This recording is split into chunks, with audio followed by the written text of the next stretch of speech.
So we are here in Montana with Ammon Bundy, who I think pretty much everybody in America knows who Ammon Bundy is at this point after he was drugged through the courts and the whole Bundy Ranch thing.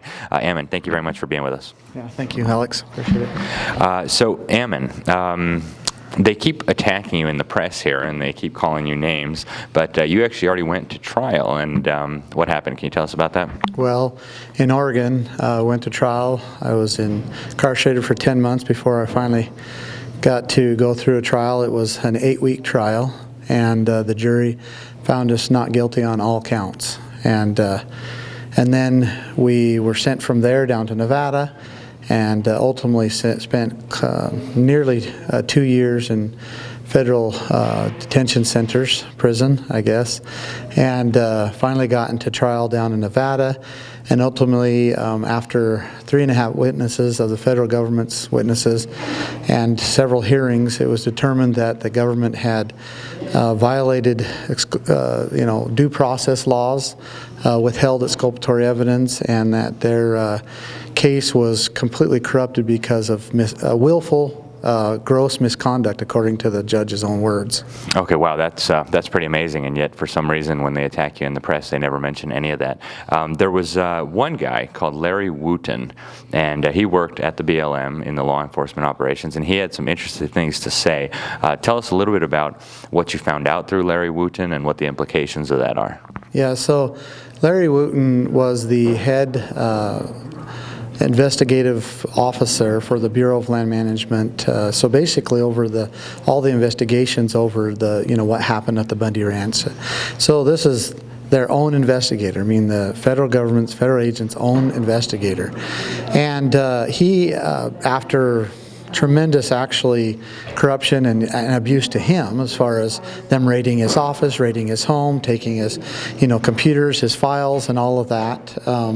They actually he finally wrote a letter, and it's a 17-page letter to the Department of Justice, and I can't remember exactly who it was addressed to, but it exposed a tremendous amount of abuse and just raw corruption among the Bureau of Land Management, the FBI, the Department of Justice, and also the U.S. Attorney's Office.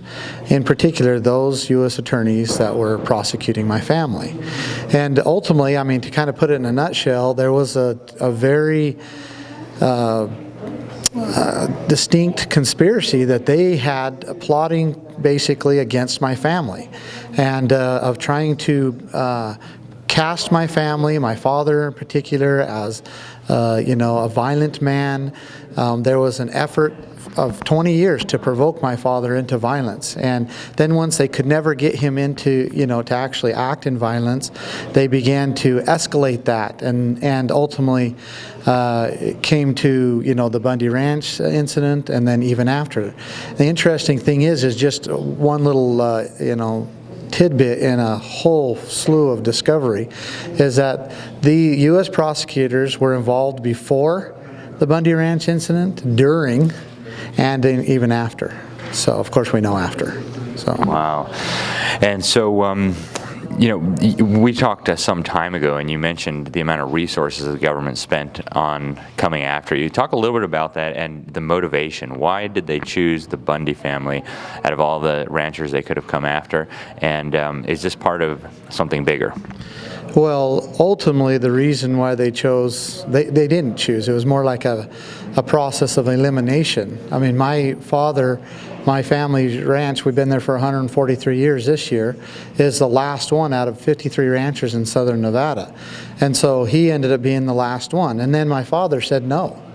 He said, when they came and said, we're going to take your ranch for this and this reason, for a, desert tortoise habitat area, or for, whatever reason, area environmental control, or for national park, or for a national monument. I mean, they've stacked all these reasons, not all at the same time, even a backcountry byway, these were all the excuses of taking our ranch away.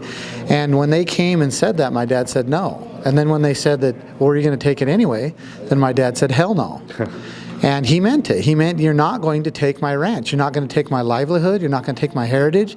And you're not going to take my liberty and the right for me to own property in my country that I love. And so because he said no was the reason why they came down on him so hard. And it's the reason why they call him a domestic terrorist. It's the reason why they tried to cast him as a violent man. It's the reason why they tried to provoke him into violence for 20 years. And they failed because in their own words, in the own threat assessments that they made on themselves, they said because Cliven Bundy was too savvy to be provoked. Wow.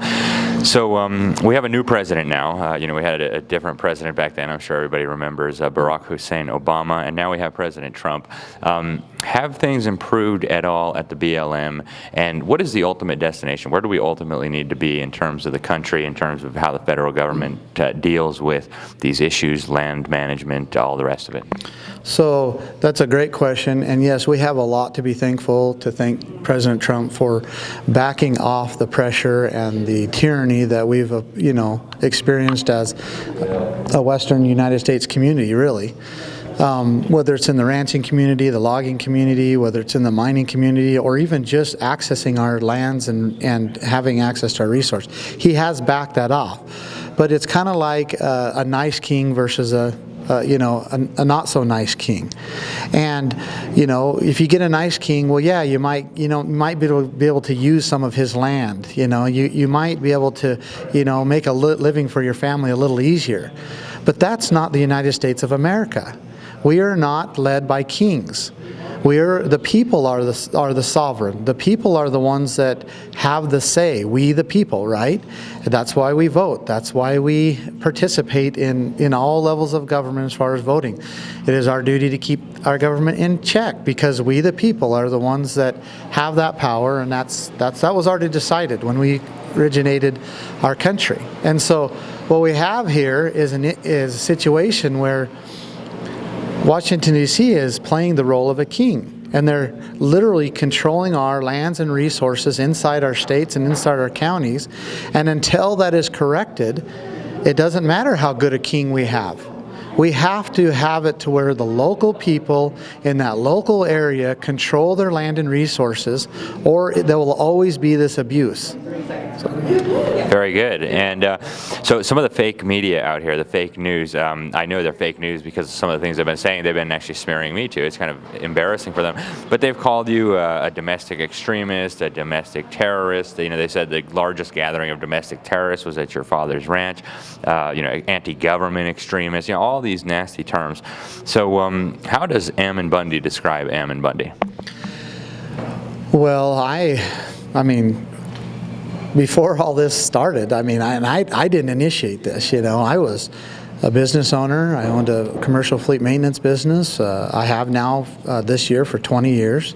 I've employed hundreds of people, and I have a family. My wife Lisa, 6 children, 3 boys, 3 girls. My youngest is 3 years old. My oldest is 15, and I'm from a family, a ranching family that has many generations of making their living off the land.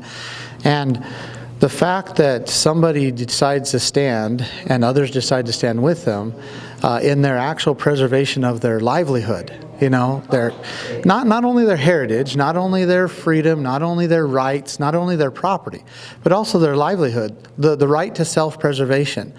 And then for others to call them terrorist or domestic terrorist or violent or something to that effect.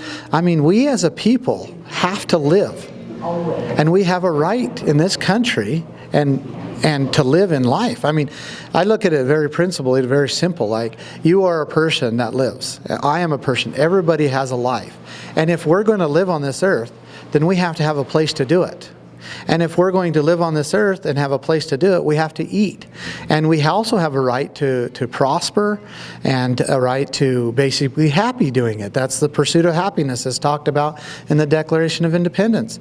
And those things are rights, and you can't take those away. You can't say that we we are the ones that decide whether you can live in this spot or not, or whether you can eat or not. There has to be, and is, a natural way in which these things are all worked out. And that natural way is basically what the Constitution enforces and what we've gone away from. So what's next for Ammon Bundy? Where are you going from here? Do you got any more big plans? Or are you going to go back to your ranch? What are you going to do? Yeah, I mean, after this is the last time I'll be speaking until after the holidays. So, and I'm going to enjoy the holidays. I haven't been with my family for, almost, well, two holidays for sure, and then, but even before that, there was so much going on. It almost feels like for the last 4 years, I haven't been able to really spend some good holiday time with my family, and I intend on doing that. Excellent. Anything else you want to add before we let you go? Well, the only thing I could say, I'm grateful for the New American Magazine. I read it many, many times. It brought some hope that someone was actually being able to articulate the truth when I was incarcerated, and any hope was good hope. I was in solitary confinement almost half of the time for the 2 years I was in there. But what I really wanted to say is just, is that this is not just about ranching, or not just about, the western lands. This entire effort, if you will, comes from people deliberately trying to consolidate power into one body. They're trying to consolidate the power into the federal government, so then the federal government can consolidate that power into a world government. And that is an effort that is deliberately happening. And unless you understand that and recognize that, a lot of this doesn't make sense. So and how do we combat it? How do we fight it? We basically distribute the power to the people. To the people in their homes, to the people in their local governments. And also, all wealth and power comes from the land and the resources. Everything, this microphone, camera, this building, all of it came from the land. And if you allow someone, or if you allow the power to control the resources that comes out of the land to be controlled into one body, whether it's into Washington, D.C. or at the UN, then you have lost your ability over everything. To eat, to live, to prosper, to travel. You've lost it all. And they know that. They understand that the true power and wealth is held in the dirt. And that's why this issue is so important. Excellent. Ammon, thank you so much. Thank you.